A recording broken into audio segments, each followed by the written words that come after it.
Welcome. I'm Karen here at So Creative in Wenatchee, Washington. Today, I'm excited to share, show, teach, and guide you into the big wide world of creative machine quilting. And I recognize that there might be a few of you out there that just think it's not for me, or I don't think I'm creative enough. It might be hard, but I'd like to assure you that you can. Everybody has what it takes. You've got it in your head, you've got equipment hopefully, and with what we do today in the next few minutes, I think you'll gain some confidence. So part of the process begins with thinking it through a little bit, and that might actually begin with a pencil and paper. That's not a bad method actually, because then your brain and your hands are connected and it transfers somehow. An easy place to start is with a big pad of paper and maybe a pen or a pencil. And because actually if you're doing your sketches and your concepts on fabric and you've got a line to follow, that can be intimidating if you don't actually stay on the line. And a lot of us are the kind of people that like to color in the lines, but I'm going to give you permission to stay outside the lines and have a little more fun with it. That will translate into smoother quilting and be a lot more pleasing to look at. So let's think back to when you're in school, and many of us could be of the age where we actually learned to write cursive in grade school. And our teachers had us do things like E's and L's over and over and over again until finally they started looking right. So that's the sort of thing we actually can do, first on paper and then on fabric. And that's kind of like the building blocks of where we're headed. So I'm going to skip the paper for that part. We'll imagine some E's and L's. And actually I don't think I'll use the pen for this, but I'm going to show you now the little bit of things that you need to do to your sewing machine to convert it for quilting.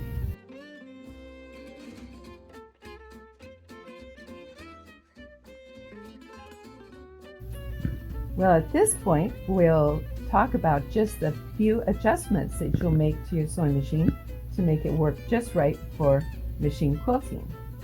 First of all, you won't be using the standard presser foot. So this gets removed and we will be putting on a free motion foot. This is one nice example. It's fairly common. You'll notice a bar here, and that will ride right over the top of the screw that holds the needle in. This spring action helps the foot to have a little bounce, and it allows your fabric to move freely. That is typical if you don't seem to have one in your little stash of things, then don't worry about it. Just come on in with a sample of your standard feet and we can help you get the proper one for your machine. So this particular machine, being a Quilter's Edition, it accommodates something called the BSR. It's kind of a nice invention that Bernina developed and patented, and this foot installed just like the other feet.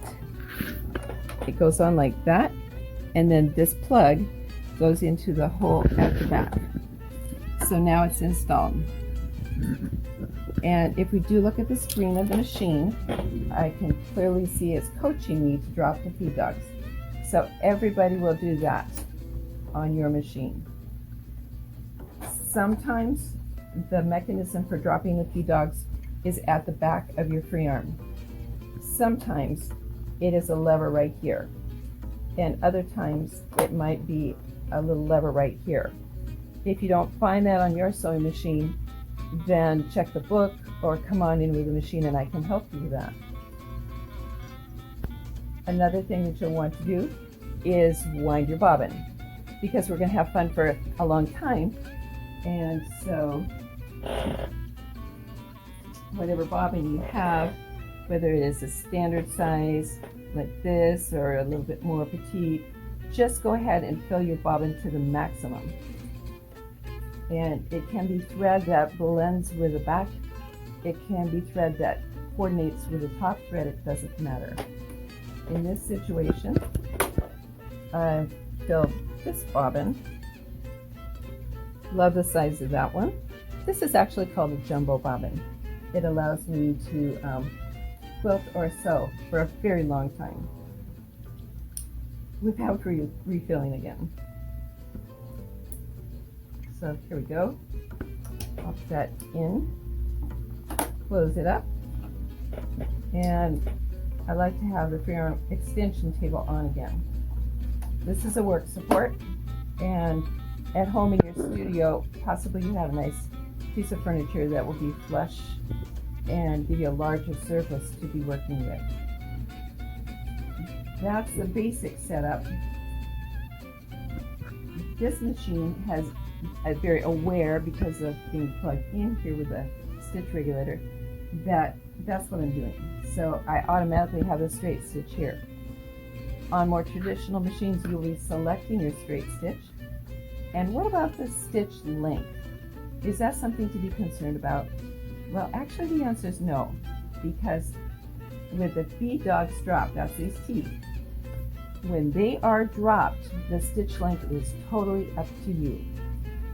That's part of what makes it free. So, stitch length doesn't matter, but we do want a straight stitch.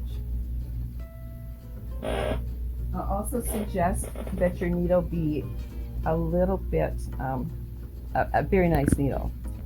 In this situation, I'm using a microtex needle. I like the precision that we get with this one. If you're choosing thicker thread for more dramatic results, and we'll see that later, then I would have a little bit larger eye in the needle. The choice of thread is also something to think about, because obviously we see the thread, and I often choose something that is both beautiful and strong, economical, and my favorite choice happens to be Isacord, and we have so many colors, you can't go wrong with that. Just a brief note about that. So now, in some situations, you might find that the bed of the machine is not so smooth, and if that's the case, and your fabric just doesn't glide, if it seems like it's hard to move it, this isn't bad. But there is a product that is this super slider. These come in various different sizes, and of course this would be a size that would work with this machine. It's a bit like Teflon, and so this part here will adhere but come off again right to the bed of your machine. This part here is super slick, and there's a hole right where the needle should be. So if you need that, that's something that you can find here.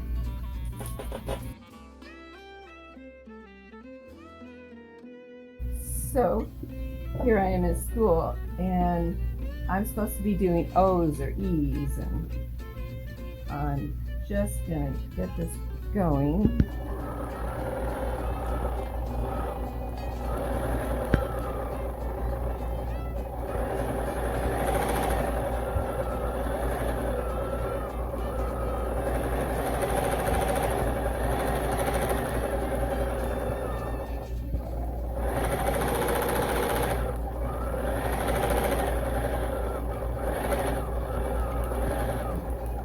Sorry, it's kind of hard to stop. It's really kind of fun.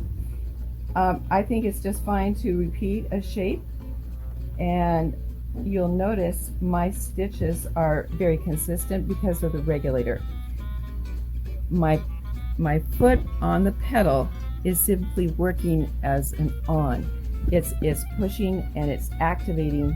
The speed of the stitching is totally dependent upon what I am, how fast I'm moving the fabric. So at home, when you think about doing circles, with a pencil, you're going to draw like this. With a sewing machine, for some reason, we sometimes think we have to turn the fabric to achieve a circle. But with the feed dogs down, you just don't have to.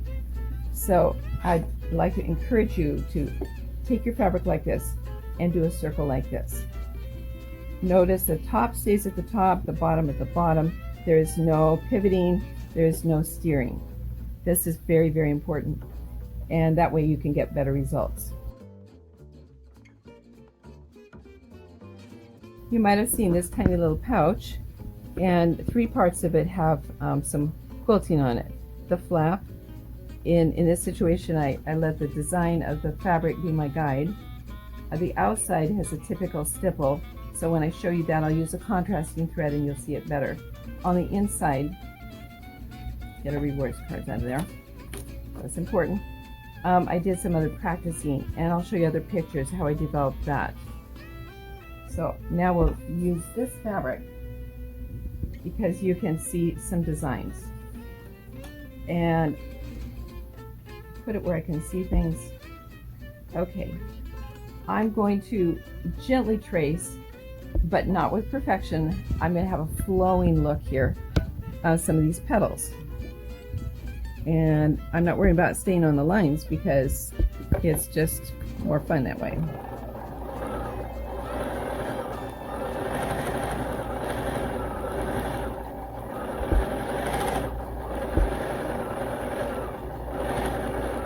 There we go, and let's have a leaf. And maybe one more leaf.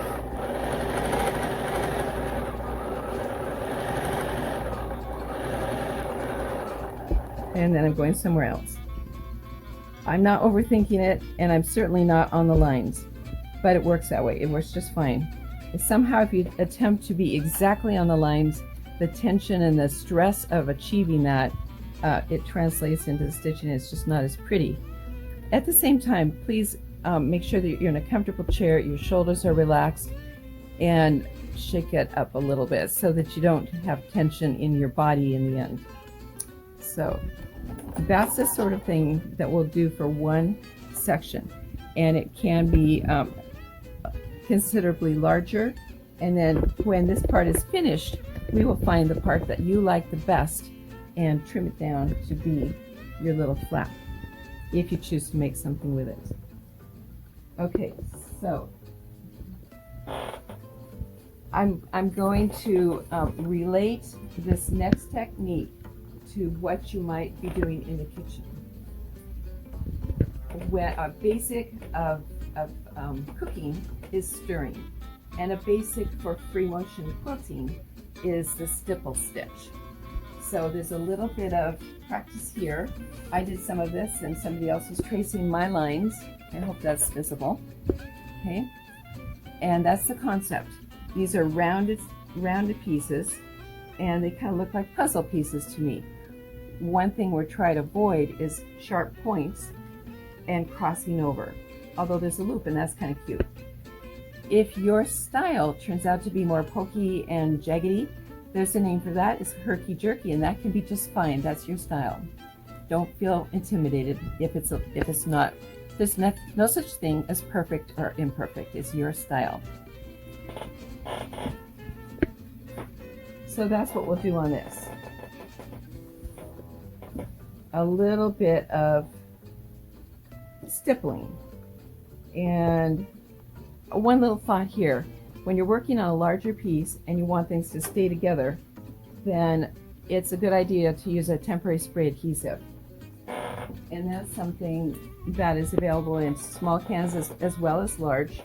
And I recommend, because we don't want this adhesive floating and drifting into your sewing studio, you might find a big box and designate it for that. So you put your pieces in there, the back piece, give it a mist of the adhesive, then put the other piece on top and pat them together. That way you don't have pins poking you or safety pins to remove, and things will stay together, and you won't have the glue mist all over your room. Okay, when it's the real thing and you want to not have tails showing on the back side, then we'll do needle down and needle up and bring that bobbin thread up. That was pretty short. And that thread, there's the thread. So I can take a few stitches here in one place.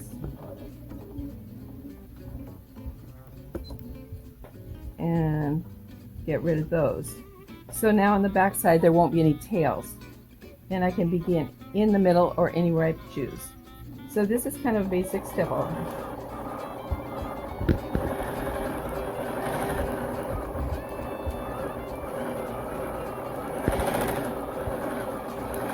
If you can hear the sound of the sewing machine sort of speeding up at times and slowing down, it's because of how fast I'm moving it, or slowly. With the regulator, it doesn't matter the speed that I move the machine. I mean the fabric. Because my foot is on the pedal at a constant push. That's because I'm on 1. If I chose to be on 2, we'll do that later. But 2 is where you're doing a long project. You would then unplug the foot pedal and activate with your on button. And in that situation, your foot doesn't have to remember to stay depressed. And I do that for larger things. So that gives you an idea of what stippling can look like. And I'd encourage you to do a nice large section of that.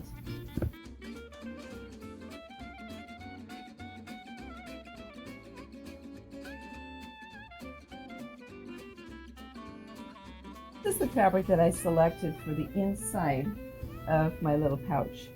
And again, it doesn't matter if you make a pouch, because if this is actually your very first project, you might actually be creating a little doggy placemat or whatever. But I like this fabric and I love the pattern on there. You'll see that pretty design. And so I thought, we'll just try to do something like that. That's going to be a stretch. So this is an example similar. My first sketch, and then it developed a little bit more. I like the idea of having that little grapey look in there. And after that, let me see, it developed a little bit more, and finally something like this. So as you draw and think about it, then designs develop. And I certainly would encourage everybody to become a doodler.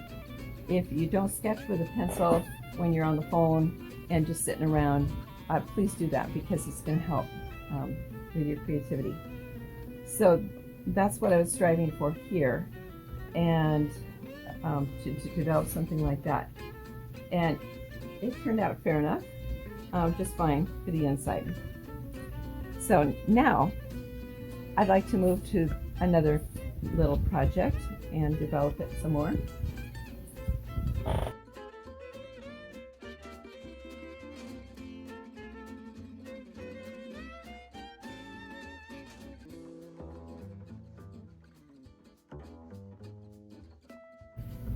Well, the second project, that if you choose to make something, is this cute little pouch that is developed into the size to fit a cell phone.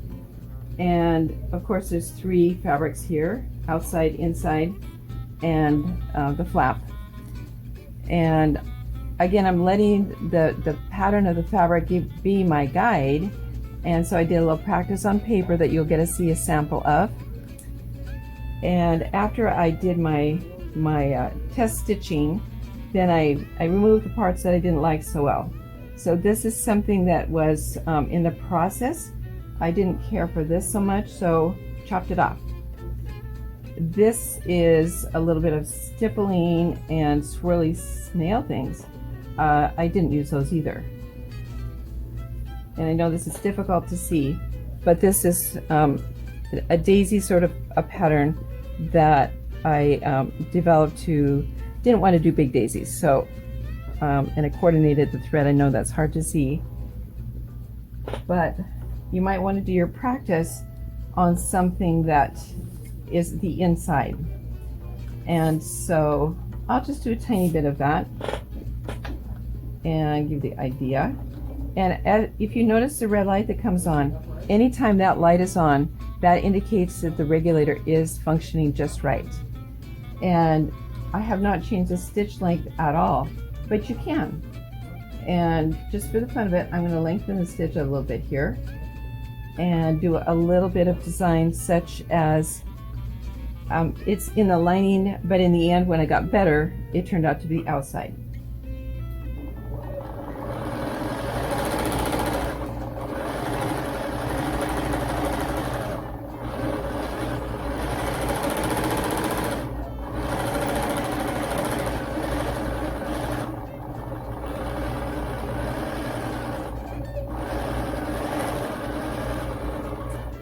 That'll stop right there. And notice to go in all directions. I'm keeping the top at the top, the bottom at the bottom, no steering. So the same concept when you get comfortable with that, then transition to your outside piece and you'll find it turns out even better. And then finally the outside flap. And of course I could have done the daisies. I could have done something like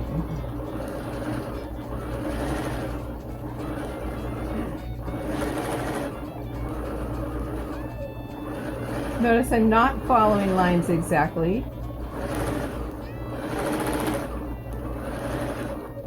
It's more fun not to. But I thought that was a little bit of a large scale when the flap is actually so tiny. So what I actually did is a little curvy line and then little daisies in here.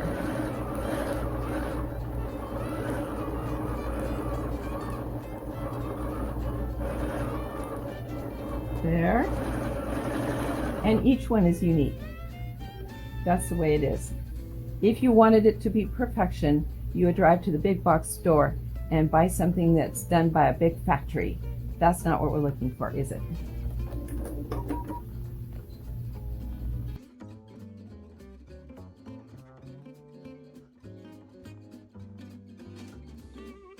Well, the third and final project, as your skills developed, I wanted to make for myself a tote that would hold a laptop. And so I've chosen this here and using some of our fabrics that I really love. And I made the straps long enough, it'll go over shoulder. And so in the process of creating this, I did a similar thing to what I've done before. Let the fabric be my guide for the design work, and I did not stay exactly on the lines. I also did not outline every leaf. I was selective and did the ones that I thought were important, and I also didn't do a piece huge. I did something that was just an inch or two larger than necessary, and similar on the other side. In this situation, because I wanted the quilting to be a little more dramatic, I used a heavier thread, and I actually used 100% cotton, silky, blendable thread. We have it in 2 different weights, so I used the heavier one with a larger eye needle. And then for the side panels, I did a leaf sort of a design, something that coordinated what was in the middle. And again, I used a heavier thread because I wanted it to be dramatic and show. Several years ago, I did a tote similar, and I have available for you a PDF and total instructions for the same tote. The difference being just I elongated mine a bit. This one has grommets that you might like to do. In this situation, I did the most simple kind of quilting with lines. And so. Now, on the third section, because there's actually 2 on one side and 2 on the other. At this point, I thought, well, now might be a good time to use some of the fun decorative stitches that my sewing machine has and not recreate what's on the front to the back side. So in that situation, I switched away from my stitch regulator, and it's a good idea to use here a presser foot that will give you good visibility, such as an applique foot, something with open toes. This one is very typical. I hope you can see that. It has an open space here so you can see where you're going. It's a snap-on foot. Another key factor is the groove underneath that allows the stitches to ride smoothly under this so there will be no dragging or bunching up. Another example is this one and this one. And this one fits our larger machines. Today I'm doing all my stitching on a very compact Bernina that will accommodate everything I'm doing. On the larger tote here, it's helpful to have a longer throat, and hopefully you have a space at home. In that situation, chances are you have a wider zigzag, so there's a bigger space in here, and there's also the groove underneath. That's the key thing. The crystal eye at the top of this one is communicating with the machine, so that machine knows what foot is on there. This is the open toe applique foot for this particular machine. Looks very traditional in one piece. So there it is on. So to complete my conversion back to normal stitching, I bring the feed dogs up again, and here's where it has a lot of fun experimenting with the decorative stitches, because a lot of our machines have so many decorative stitches and you think, well, what am I going to do with that? Well, this is a situation where you can use them. So I'm going to my decorative stitches and I'm going to group some together, and one of my favorites actually is this little star. So I'll stitch one.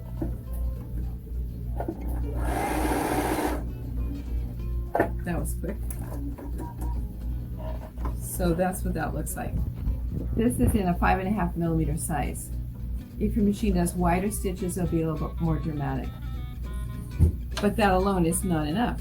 So I wanted to combine that with something else. And I played with different ones and ended up using something here that is this one. And one was not enough. If I do just a star and a swoopy thing, that was a little too busy, so I put in 3 of those. And here's what I get.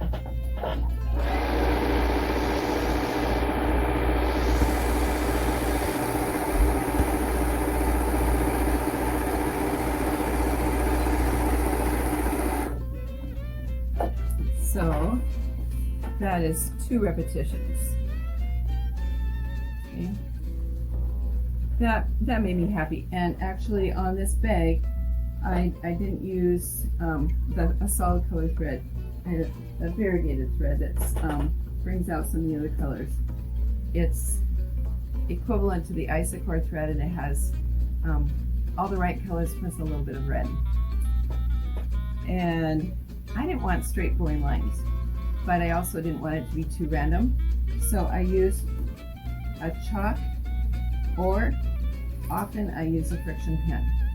The way these pens work is pretty nice, because if you go off the line, nobody knows. You use a little warm iron and the line goes away.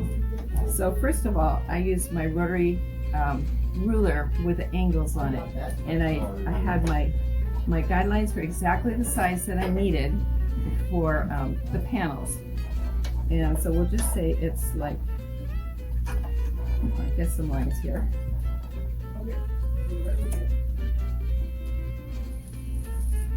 Okay, so I used my ruler and I marked angle lines like this. And I simply did lines of the decorative stitches on those diagonal lines. Well, at that point, I thought I need some more. That's not quite enough, but I didn't want to figure any math to do the rest of it. So I chose to do a curvy line, and something like that. So the curvy line went all the way from one end to the other, and in the end, I chopped off the size that I needed for this. I could show you how that goes, but I know you get the picture. If I'm off the line a little bit, use a warm iron, the line goes away. I feel like this has been a very brief introduction, but hopefully enough to get you inspired and know that you can do this. And for some of you, if it's your very first exploration into free motion quilting and you feel like your skill level is way down here, if you have the privilege of using a stitch regulator on your new or old Bernina, then all of a sudden your skills are going to be up here. If you already have skills and you've done free motion for years and you have the privilege of getting a Bernina with a stitch regulator, all of a sudden you'll be getting results like an expert. A learning curve is very, very quick. If you have questions or you're looking for more information, please visit sovacshop.com. You may look at our Facebook and see what else is new, and we absolutely welcome your phone calls and your visits. In person is definitely easier. I sure hope you've enjoyed our time together as I have. Thank you.